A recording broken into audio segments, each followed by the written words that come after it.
What's up, good people? Mark Holmes here, and as always, I want to say thank you all for watching, commenting, subscribing, and being part of the Joe Boo Sports Report. Without you guys, as well as you ladies, you know that this literally does not work. Hope everybody's having a great day. It's Thirsty Thursday, and we have some interesting news. Is Micah Parsons getting tired of waiting? And should the Dallas Cowboys get off their fat ass and hurry up and get this thing done? I'm going to say probably yes to both. I think Micah Parsons is itching, one, to get back out on the field because of the bad taste this past season had, and two, wants to go ahead and get paid because he wants to get paid. He's wasted time waiting and waiting and waiting, and he's seen everybody else getting paid and wants to as well. And now that the salary cap it's being definitely going to go up more than anticipated, there's more money, so there's less excuses for the Dallas Cowboys not to get this thing done. What's interesting is Matt Eberflus, the new defensive coordinator for the Dallas Cowboys, said, Micah is a premier pass rusher. We're going to use him that way. Certainly, he's one heck of an athlete and can do a lot of different things for us on defense. And Micah Parsons retweeted that with LFG. And if you're old and don't know what LFG means, let's freaking go or let's effing go, however you like to go ahead and put it. And I think he wants to get this thing done because he wants to get paid. The Cowboys, I think, for a couple of reasons, they don't want to give a player a whole lot of money too early. I think they're worried that they're going to go through and they're not going to work hard in the offseason to get ready for the season, or maybe they're going to have all this extra money and they're going to blow it and get in trouble. I don't know what it is. But the Cowboys, with their mega deals, always wait to get them done, and it hurts them. Because here's the thing. I want to impress upon you. We get so stuck when a player gets paid and we're blown out of the water. When Dak Prescott got his deal, that's $60 million a year. It's the exact same effect that we had when he got paid $40 million a year. Oh my God, that's too much money. Too freaking much money. It's insane. Doesn't deserve to be the highest paid. But here's the thing. Here's what I want you to understand. What I want you to understand is in 2015, the NFL salary cap was $143 million. $143 million. 2015, Eli Manning was the highest paid quarterback, I think at $24 million in 2016. In 2020, after going through a global pandemic, and for the first time in forever, the salary cap went backwards. The salary cap was still $198 million.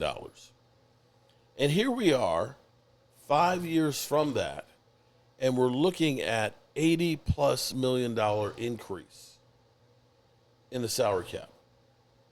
We're looking at $53+ million in the last 2 years.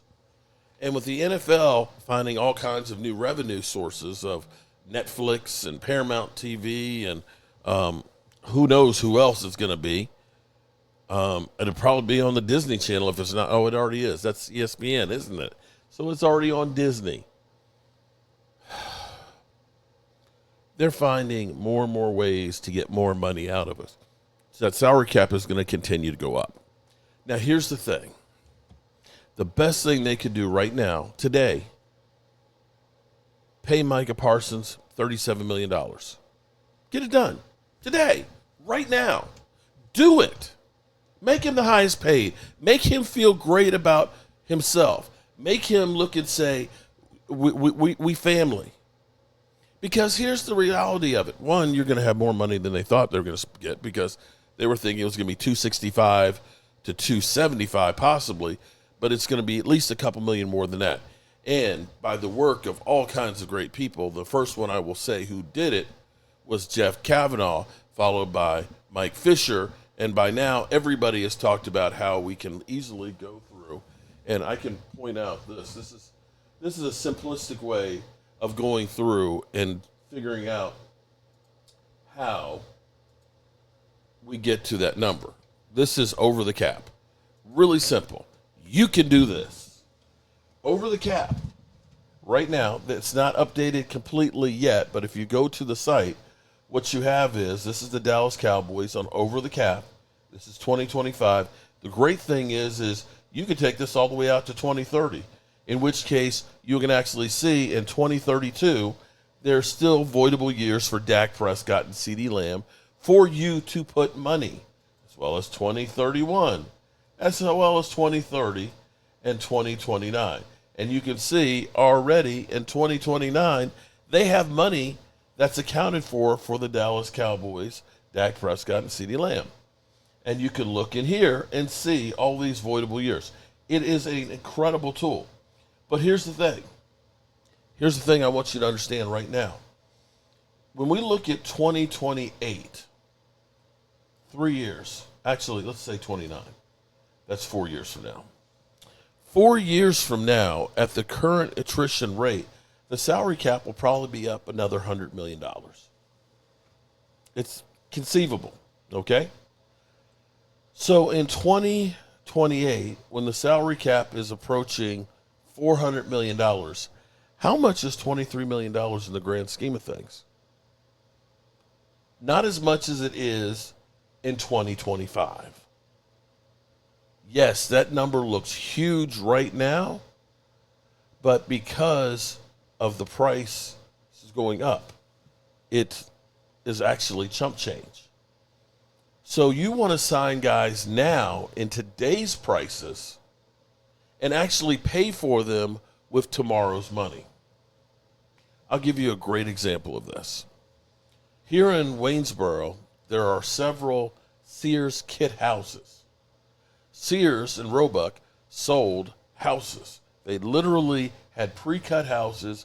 They started in 1907 until 1942. These kit houses cost anywhere from about $600 to $4,000 or $5,000 for a house. Now, you may look at that and say, oh, my God, you mean I could buy a house for $4,700 and it's a freaking mansion? All I got to do is put it together? Yeah, sounds cheap. But in $1920, that was a fortune. Well, enter now. Dak Prescott's contract, which is currently $60 million a year. 2 years from now, 3 years from now, it's going to be like $40 million is at the moment. Because right now we'd all be happy about having a quarterback at $40 million because everybody's in the 50s. And that's the great thing about the way the NFL is going. It continues to go up in value, in which case the bigger numbers, the quarterback salaries and player salaries, isn't as big a couple years down the road. What we don't want to do is do like we did with CeeDee Lamb when we just paid him second highest dollar. Second highest. It'll be fine 2 years from now because there'll be a lot of guys that are going to be higher than that, and he'll probably look and say, I want to go ahead and get a new contract because now I'm underpaid. Be that as it may, if you can get Micah Parsons done before free agency with the extra money that's going to be there, along with the rollover money, as well as even if you're thinking about signing Osa Ndigazua, you can go ahead and make the front end low. And it behooves you to do so because you know that you're going to make up for it in the other end. And this is the exact plan that the Eagles have had. I can change the camera here. This is the plan that the Eagles have had. There can be only one. The Eagles are banking on it. The Eagles have, in voidable years right now, more money than anybody else. It's like 280. Am I wrong on that? I know we've got like 60 million avoidable contract years. 60 million. And I think the Eagles are something like 280 million. What they've done is we're going to take the money and we're going to kick it down the road because we know that it'll still be a lot of money, but we're taking today's money that we have to pay it and we're paying it with future income, which is going to be higher down the road. I hope I'm making sense to you. I hope I'm making sense to you. That the salary cap will be so much bigger, it'll be easier to absorb spending today's money down the road. And so that's what I'm explaining to you. So it would behoove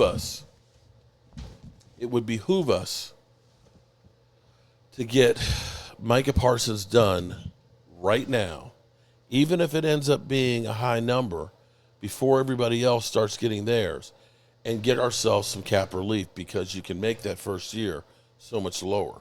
You'll pay him more money per year, but you'll be able to absorb that money easier. And we want to pay him before it goes up much more. Hope I got that so you guys can understand in layman terms. But it behooves the Cowboys to do this now. There's no excuses not to, with knowing that you're going to get $18 million in a rollover, that you're already actually above board before you even cut anybody, that you have. Oh, I forgot. Let me go back to this. What I wanted to do, originally I pulled this up to show you. If you go over here on the top where it says dead money and cap savings, mind you, we have about $20 million in dead money for Michael Gallup, D-Law, and Brandon Cooks. But if you go over here, you see where it says cut pre-June 1st, click on that little arrow, and you go down to restructure. And restructuring, already built into all their contracts, you see, you can restructure Dax for $37 million. You can restructure CeeDee Lambs for $20 million. You can restructure Terrence Steele for $9 million. You can restructure Diggs for $5.8. You can restructure Donovan Wilson or Malik Hooker and so on. Or you can make some of these guys cap casualties. So there's ways of getting money if the Cowboys want to do it. And I would dare say that this would be a good time to do it and kick that money down the road and say, let's push all chips on the table. You can absorb it later on, and that's the Eagles' play, and that's why it's working for them, because that's what they've been doing is they keep pushing it down, but the salary cap increases, and they're able to absorb it. Alrighty, good people. As always, I appreciate you. Peace out.